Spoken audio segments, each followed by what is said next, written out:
Hi, welcome back for part 3 in our 3-part series on installing your frame rail connectors in a Mopar B-Body. Short video today. We're going to talk about torque boxes. They're an option.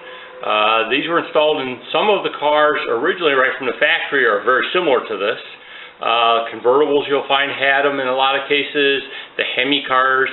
What the torque box does, the torque box ties your frame rail section to the rocker panel. Your leaf springs on your B-Body are tied into this channel section here, which has a small angle triangle doubler on it here, or brace. But this sees a lot of load, and this whole back end of this frame, especially without our frame rail connectors, has a lot of torque that twists and moves.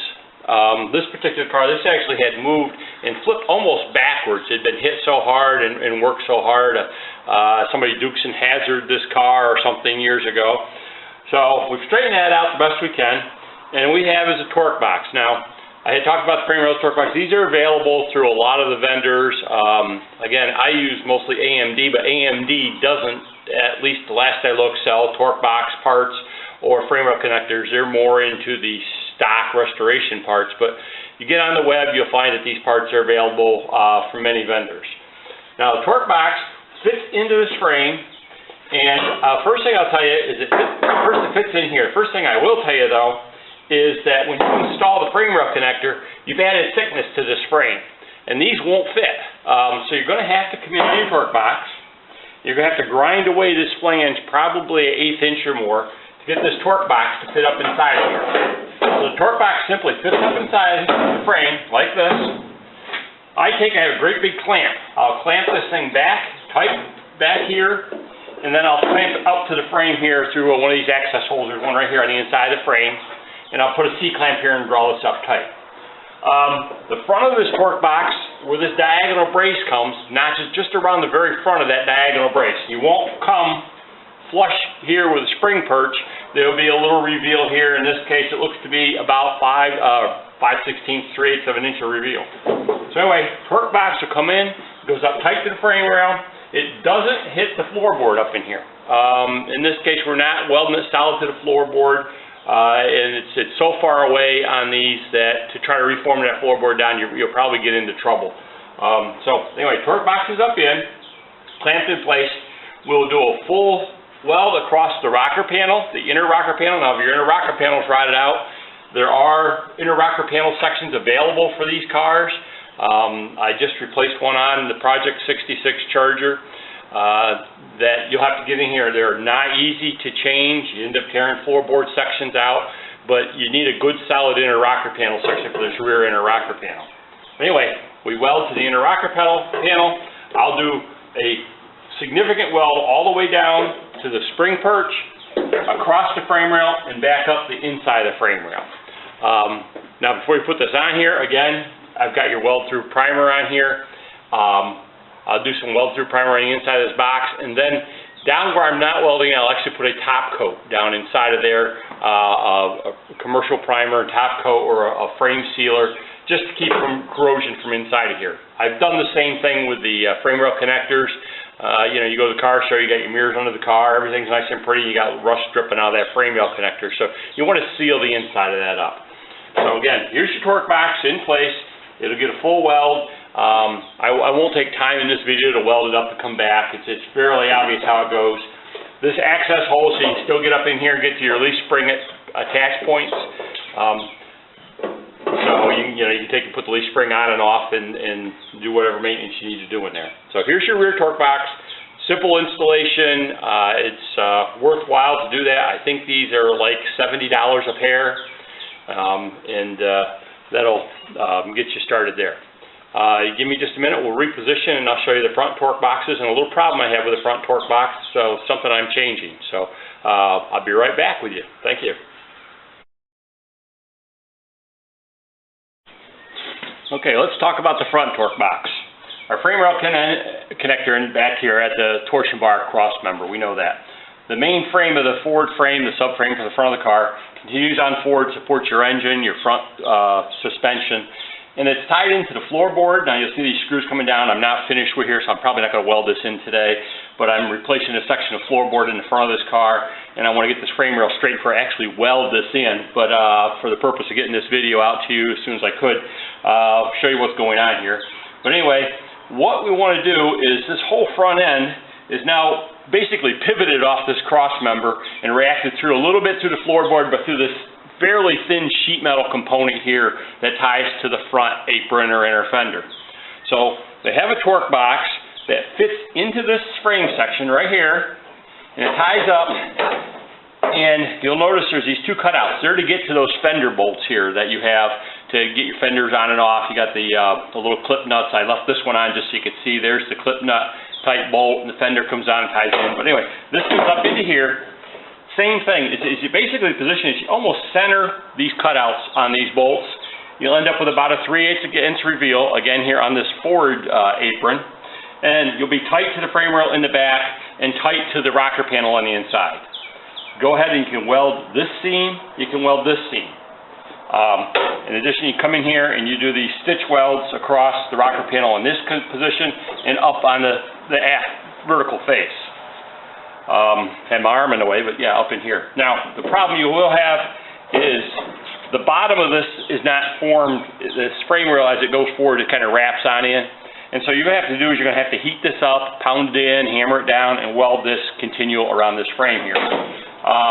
What that does is it now ties this section and makes it kind of a box out of this section, and it takes the torsion out on this front frame, drives it up into this rocker panel assembly, which is really rugged. It makes this a much more solid application. Now, on the Project 66 Charger, I've already started that car, but I got looking at this, and I see this big open cell here. And I think they did it that way because there is a fuel line that runs through here, and it kind of pokes through your frame rail and then back through the cross member. I'm not using stock fuel line, and there's some ways to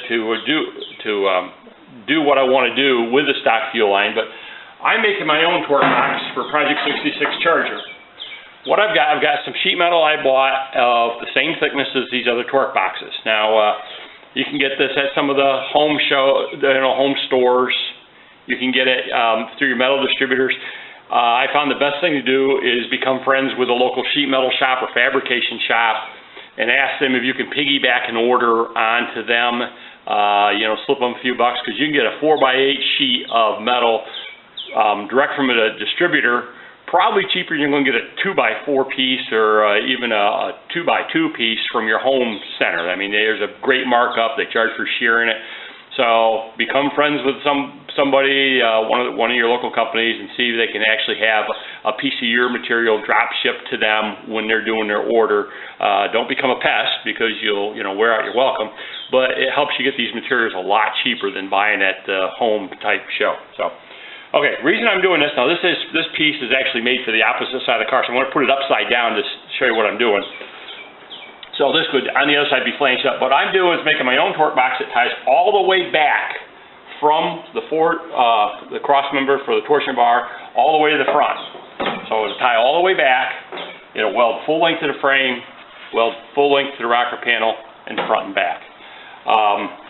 The other thing I'm going to do is I'm coming in and I'm going to put on that car, there's a vertical brace I'm going to add in here to add an extra channel. That'll get welded rocker panel, frame rail, and actually I'm going to weld that to the floorboard. And then when this is up in place, I'm going to drill and put 3 or 4 rosette welds or plug welds into that, and that'll help tie this whole thing together. So there's an option. You can make it yourself at home. I made this using my simple cutoff wheel, my die grinder, and a small brake press I have. I'll show you the little brake press and talk about that here in just a second. So torque box installation, fairly clean and simple. Get it all on, let's say, get it welded up, and you put this car on the ground and you're pretty much ready to go. Flip it over, do the other side, however you're going to do it. So let me show you real quick that fabrication machine or my little brake, and then I'll give you a summary on where we're at with this whole project, and we'll move on from there into Project 66 Charger next time. Thank you.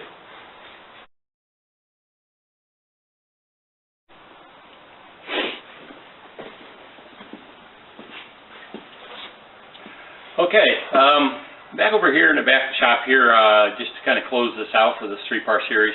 I was talking about making my torque box myself, in the tools I use. I've tried to be honest with you on what tools I think are to do this process that are worth it.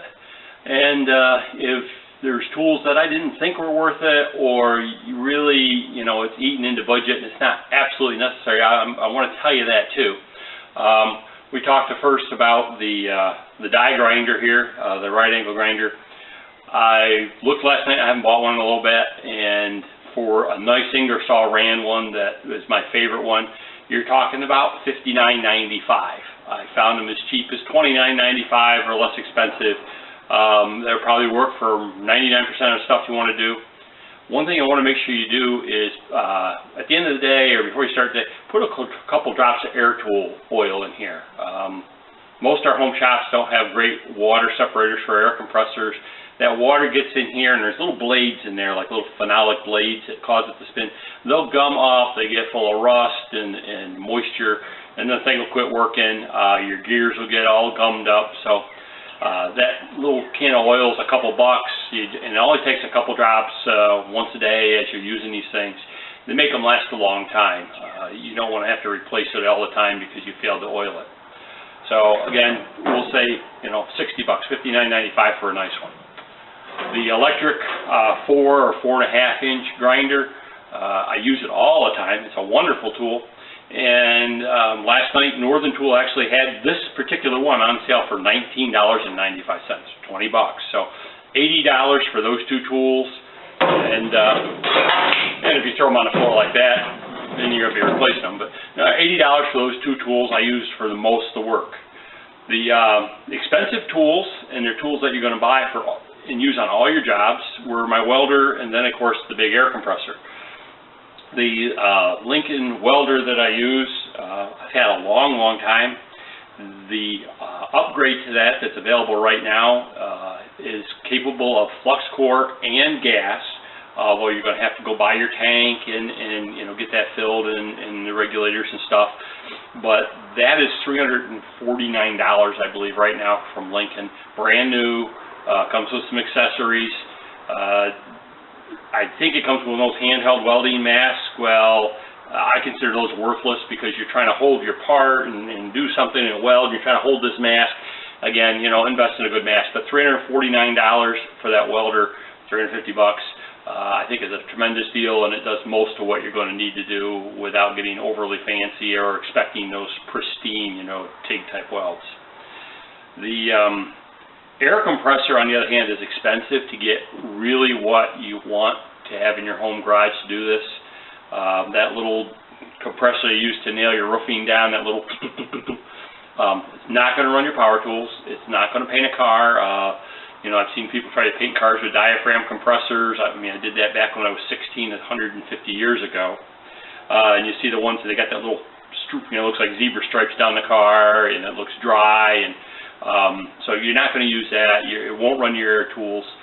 So you want to look for a compressor that has both the CFM, cubic feet per minute. That's how much volume of air this thing will put out, and the pressure it'll run. It doesn't do any good to have something that runs 28 CFM at 15 PSI. Got all kinds of volume, but you're not going to spin an air tool that requires 70 PSI. So you're looking for cubic feet per minute and pressure. I chose to go on the upper end of what I consider the consumer level. I have an Ingersoll Rand compressor. I think it's 28.4 CFM at 125 or 150 PSI. It's two-stage compressor. It runs on 230 volts. I'm wired for 230 volts. Most of your 110 compressors will never get in the range you need to do the work with the power tools, especially if you have more than one of those Dactos running or air drills running or air grinders running. You're going to be working that compressor. And I started out that way, and I found I was burning up a compressor about every 2 years because the thing was running continuous and overheating. They have a duty cycle that we all ignore. It says, oh, you run it for 10 minutes and it's supposed to cool for 20 minutes. Everybody ignores that. You don't do it intentionally. You just don't understand it. You don't pay attention to it. You burn up your compressor. Now you've thrown away an $800 compressor. You do that a couple times. You've bought the big Ingersoll Rand. I think mine was $1,800. I see them depending on where you go, or on sale. I've seen them as low as like $1,500 for that same compressor, and I've seen them for like $2,200, $2,400 for the same compressor. So again, that's where you're going to spend your money. You spend it up front in your shop. And again, I have this Ingersoll Rand. I'm not just saying Ingersoll Rand. I don't get paid by any of these tool people. I don't get paid by anybody. I'm just doing this for fun.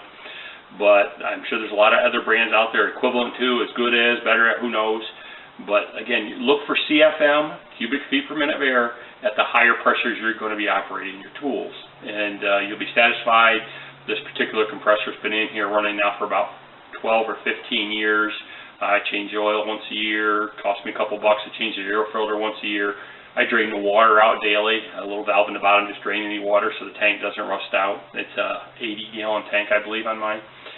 So again, invested in a reasonable welder, a good air compressor.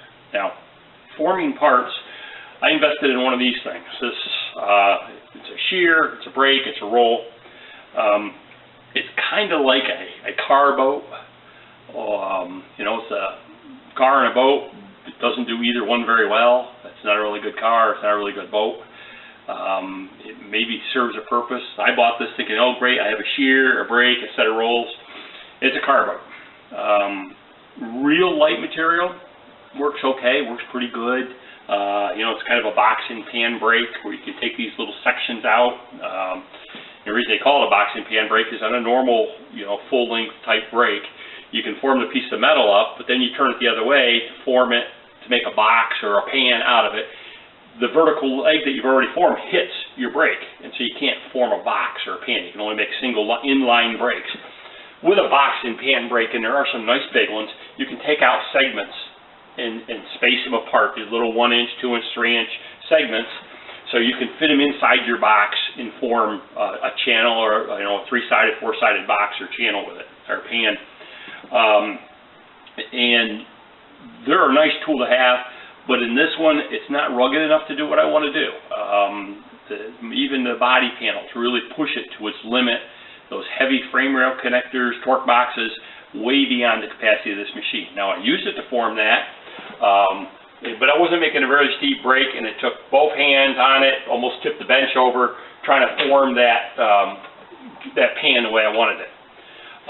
The rolls, again, you want to roll a small piece, great, full width of this thing. Doesn't track well, it doesn't grip well, but it's a roll. And then the shear, I mean, over maybe 26 gauge, you're pushing this thing, and most of your body metal's thicker than that. So as a shear, I consider it close to worthless for anything except aluminum. So again, I'm being honest, is it worth it? In the end, I think I'd have been better off spending the money I paid for this. I can't remember what it was, but it was not inexpensive. Excuse me. I think I would have been better off saving my money in buying a good used 4-foot brake at an auction, hand brake. The rolls I find I've used maybe twice, 3 times since I've even had it. It's probably worth, for those 2 or 3 times, run to your sheet metal shop. Ask them to roll apart, save your money, don't invest in that. When I can afford it, I'll buy a nice kick shear, but you're in the thousands of dollars a range. For your average home guy, I don't think it's worth that. I do an awful lot of work for customers and for friends, so I'll have a use for it, but I did everything on these cars using my cutoff wheel. I still don't have one. Just use my cutoff wheel. I use my bandsaw. You know, I use my saber type saw, or what do you call it, your construction saw. So again, probably not worth it. Wouldn't waste my money personally today. So summarize where we're at. We have our torque boxes. I'm going to finish welding those up this afternoon. Our frame rails in. Frame rails were about $240. Torque boxes were about another $140. So we have $380 in parts. Consumables, I've gone through about 12 to 15 of my sanding pads. So there's another 15 bucks, we'll call it 20, so we'll make that an even $400 deal. And then I have a can of the weld-through primer at 25 bucks, including tax and all that, so $425. Assuming I already have these tools, the $425 got me a set of frame rails in my car, frame rail connectors, my torque boxes, and I'm going to put this thing on the floor and get ready to move forward. So I hope you have a good day. Thanks for watching this 3-part series. Our next series will be posting, besides some small videos, we'll start on the Project 66 custom charger. That car will be interesting with a lot of body mods. Biggest one will be a chopped top, which on the late model cars isn't done very often. So that's going to be a challenge for me. But I hope to see you again, and please join our YouTube channel. I'd like you to visit us on Facebook, give us some likes, and send me some comments. What you really didn't like, what you liked, questions. I've had a couple. I'd be glad to answer them when I have the videos, or I'll put them on my Facebook page. Thanks again. I'm Jimmy D, and this is Real Home Garage.